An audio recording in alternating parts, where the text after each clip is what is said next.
Take a break from your busy schedule and join Harold Sala for Guidelines, a 5-minute commentary on living.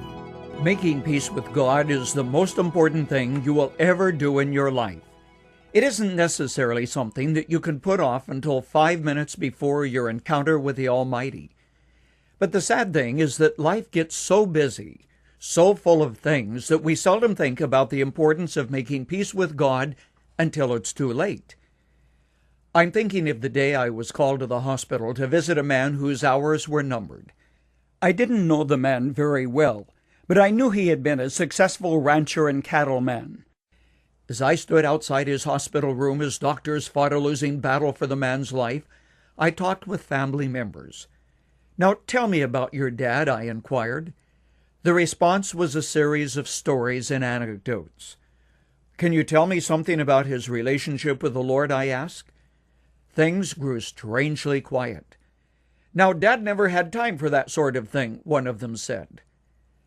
Guidelines is a commentary on life in our times, and though we seldom think about it, the end is just as much part of the whole as the beginning when God sends the spark of life that brings a baby. Birth, of course, is a much more celebrated event than a memorial service.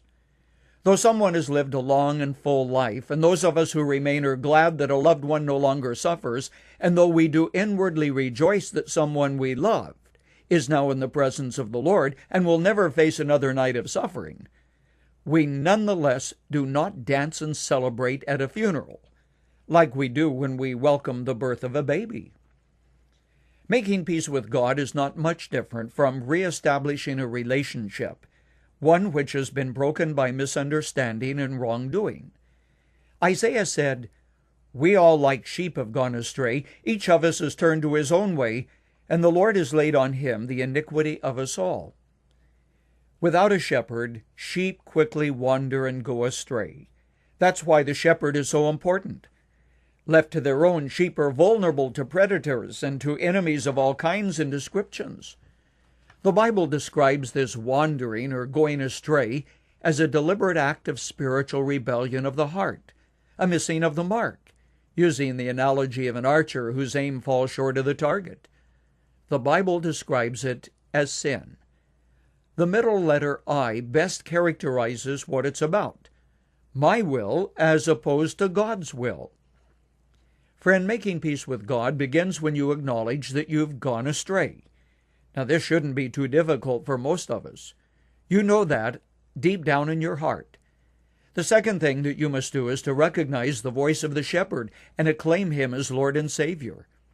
Jesus, using this very analogy, said, "I am the good shepherd." He also said, "I am the way and the truth and the life." Now, a word of warning. There are a lot of false shepherds out there. Individuals, philosophies, even religions that claim to lead you to God. But there is only one shepherd who proved that he was the Son of God by dying and rising again the third day. It was this which proved that Jesus was and is the great shepherd, the one sent from God. The final step in your pilgrimage to make peace with God is to reach out and claim his Son as your shepherd and Savior and begin to follow him. Too easy? Well, some think so. They try to make it tough. But I have learned that when you follow the shepherd, you will get to know him, and when you know him, you will love him, and when you love him, you will obey him and keep his commandments. Remember, when Jesus called men to walk with him, he simply said, "Follow me." It's still true.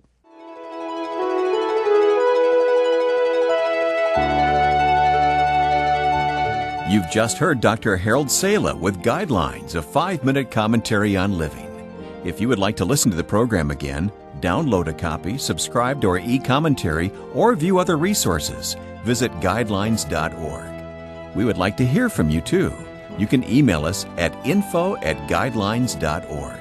That's info@guidelines.org. Thanks for listening, and we invite you to join us again for the next edition of Guidelines.